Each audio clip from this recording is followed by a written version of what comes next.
So I am waiting to start a job for the day. There's some work I'm doing, remodeling, making a few extra bucks. I'm actually not far from the house. I'm a couple hours away. I'll drive back down at the end of the week, so it's not much. We decided to do this video live so that I can come back through and post it later. It's easier than doing a short video. And I wanted to spend a little bit longer to just talk about some of the technology that I'm working on. So, in the other video I put out, I was talking about a nonprofit foundation for AI ethics. And that is definitely something I want to continue to work on. We had looked at a nonprofit, I believe that was my notice on going live. That is my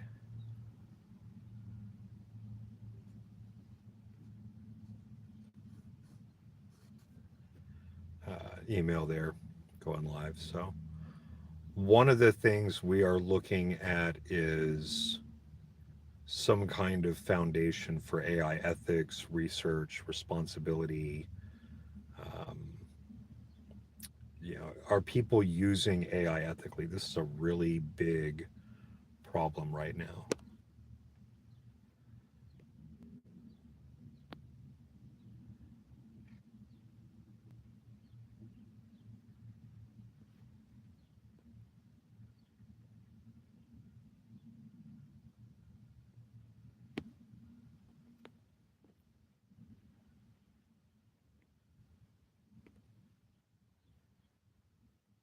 So, sorry, just checking an email there. There's nobody in yet, so I'll probably edit this later, but I wanted to get a chance to get this out there. So, is the AI being used ethically? Is it being used responsibly? Are they using this in a way that is helpful and beneficial to people? We had looked at another nonprofit a while back on a regional civics library, not just a library, but one that specifically worked on civics. Hello to my user. I do not read hiragana or katakana, so I apologize. I cannot read your username, but good morning. And we're discussing AI ethics. So, one of the main questions that comes up is the AI using data that was sourced responsibly? Was this copyrighted? Did you have an artist's permission? Was there a disclaimer given to your users that the material they were uploading or participating in was going to be used for AI? Greetings to Bangladesh. I had an old landlord that was Bangladeshi.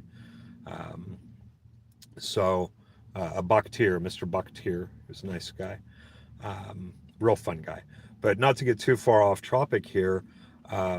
So there's a big concern over whether or not AI was used responsibly. Hello, Mafi. Forex, it's good to meet you. I can guess what your name means. I do read that. We're live. So what are we going to be doing with the AI? What are we doing with the user's data? What are we training this for? And so questions that came up to me were, if you've got a algorithm or you're using the AI data to track the spread of a disease to prevent a pandemic, and you've got algorithms or an AI that's been trained to help identify crowd flow, interactions, things like that, and you want to use this to stop a disease from spreading. That's one thing. But then what if you have that same technology used? Maybe you've got a batch of drugs on the street and it's a bad batch. People are getting real sick, they're overdosing, they're dying, what have you. Is it okay to use the AI to track illegal drug sales or try to predict who's got those in law enforcement? Is that ethical? I'm not saying either way. I'm just saying that something might come up. And here's another one. Is it okay to prosecute somebody or arrest them based on that data? So at what point is it legal or illegal? Is it ethical for the courts to rely on or use information gained from an AI to identify a criminal? Is that ever ethical? You got movies out like Minority Report, where they're kind of trying to do the prediction on crime. So that's one question there. You already have lawyers that are going to run briefs and documents through an AI to make it look better, to help them with their legal research. You go out and say, hey, AI, identify a list of cases that might be applicable here. And it's going to go back and it's going to look at these and bring you up cases. So the AI has done some of your research for you. It's acted as a legal researcher. At what point is that legal? Is that lawful? And can the courts rely on it? Can a judge use the AI to say, I'm stuck here. Can you help me make a decision? Help me identify the salient points of both cases? Or tell me what I should do. Is this person guilty? Is that ever ethical for the AI to be used litigiously in litigation? Another one, and this one was interesting to me, is in medicine. If you've got somebody and they're going to the doctor, and I've said this before, if you have a doctor that's got an 85% rate of being right on their diagnoses, and then you've got an AI that's got a 90 or a 95% rate, it's doing better than the physical doctor, the human doctor, should we use the AI to diagnose things? And I mean, there's the tricorder prize. If you can come up with a device the size of a cell phone that can correctly identify a disease in someone and diagnose them, you win $1 million.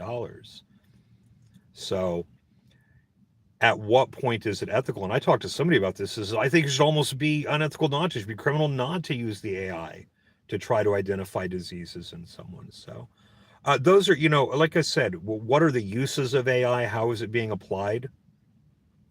Another one is like, how are you sourcing your data? Did you tell your users that you were going to take their creation or their information and use this to come up with your AI model, to train your AI model on? I think there's some companies out there where people are uploading videos and then they're training on those videos. I had a class I was in and they were taking the students' videos and feeding them to an AI to train their model on. I don't know if it was to cheat or what. Is it okay for a teacher to use AI to see if someone's cheating or not?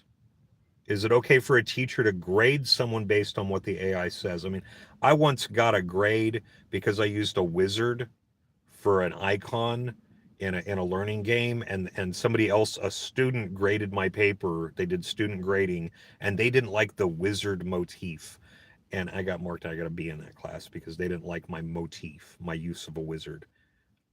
It's what I had that was available. It was there. It's just what I took off the shelf. So I thought that was kind of odd. Is there anything? Is it less ethical for somebody to have the AI grade me?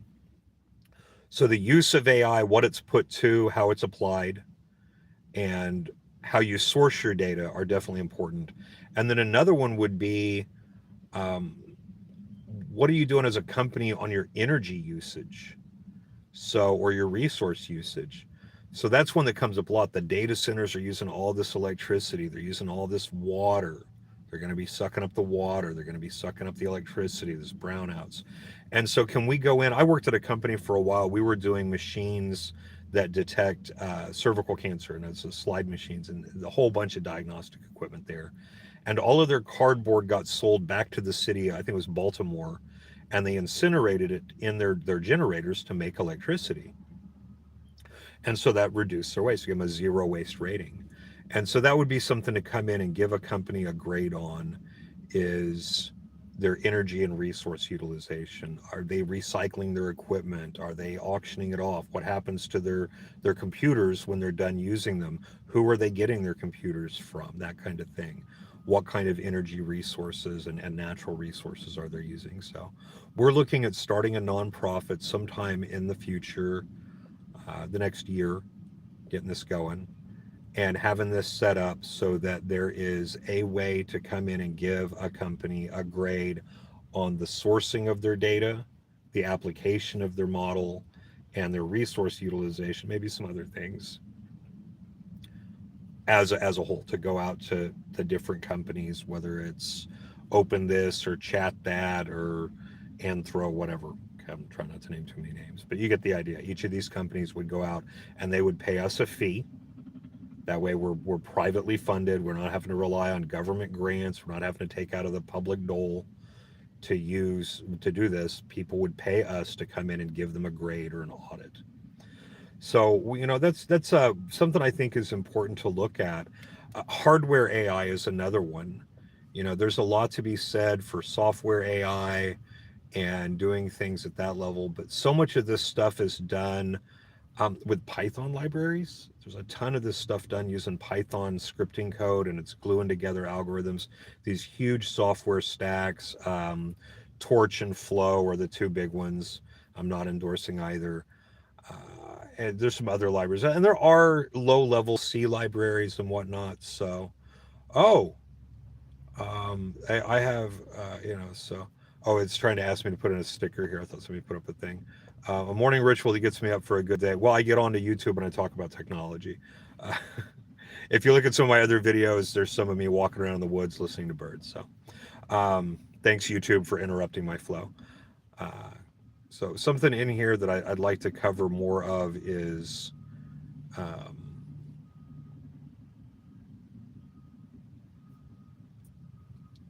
are we using this AI intelligently? Are we using this AI productively? Are we applying the AI in a way that's beneficial to people? So, I like I said, I would like to see that happen. And again, as we move into AI hardware, you've got these huge stacks, these different flows.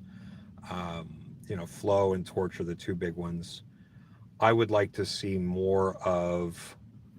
uh, more of this go to hardware. Software stacks are tremendously large. There's huge libraries involved. It takes a ton of memory just to load them. Your data sets are big. And I think that a lot of this could be done with vector processors. I think it can be done with AI hardware. There's a couple of hardware companies out there that have introduced sets. As we move back to more understood biological models. It's a neural net. It's supposed to be based on a brain. As we move back to these hardware models and develop hardware that can emulate this, I think we're going to see efficiency increases. We're going to get more hardware that can operate using less electricity, that's going to use less resources, and it's going to get us our information faster. So, vector processors are a big one for me. I think some kind of hybrid vector processor, in memory or near memory computing. Everybody's talking about the RAM is really expensive right now to go to these big data centers. But what if we changed the nature of our RAM? What if we took a little RISC processor and we put one, every 2 gigabytes or in every gigabyte, every 4 gigabytes, I think, whatever. And you had this little processor there that could directly access the RAM and almost use it like a cache. I know that cache is on die, but use it more like that near memory computing.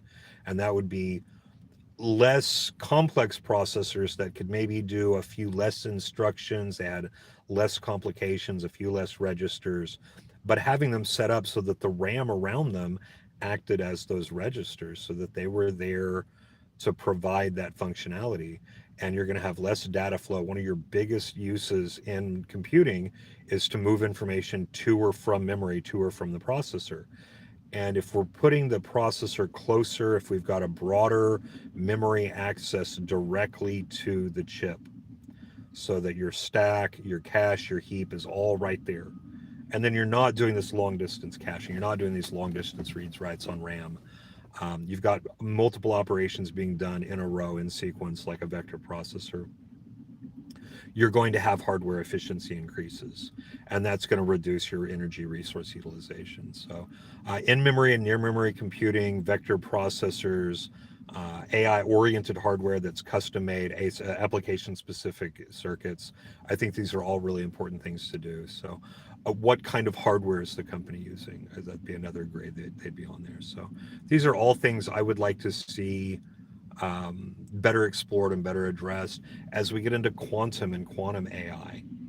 That's going to be a thing that's going to give us tremendous speed up and tremendous improvements.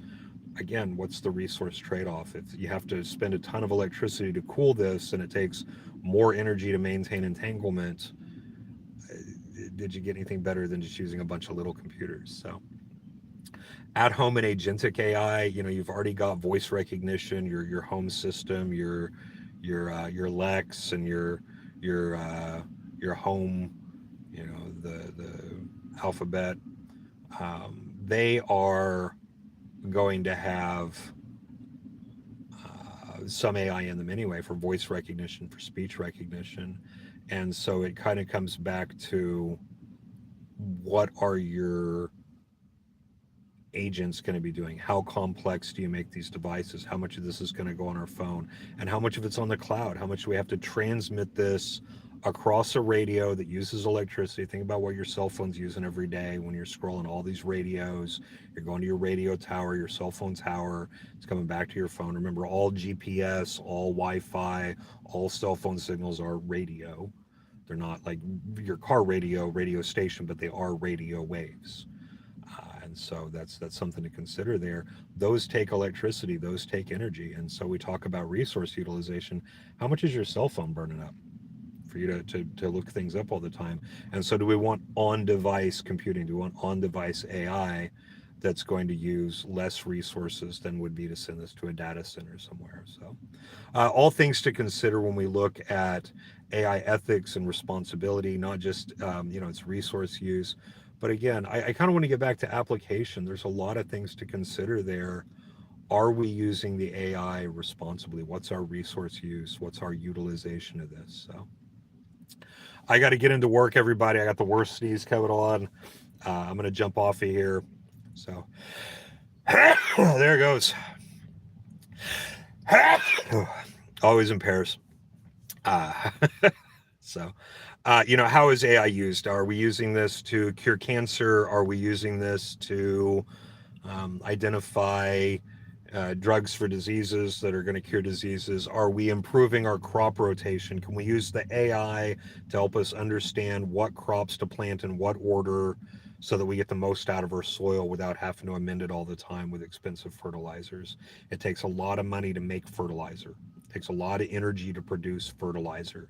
A lot of chemistry involved to get food from the seed and the dirt on the farm to your table.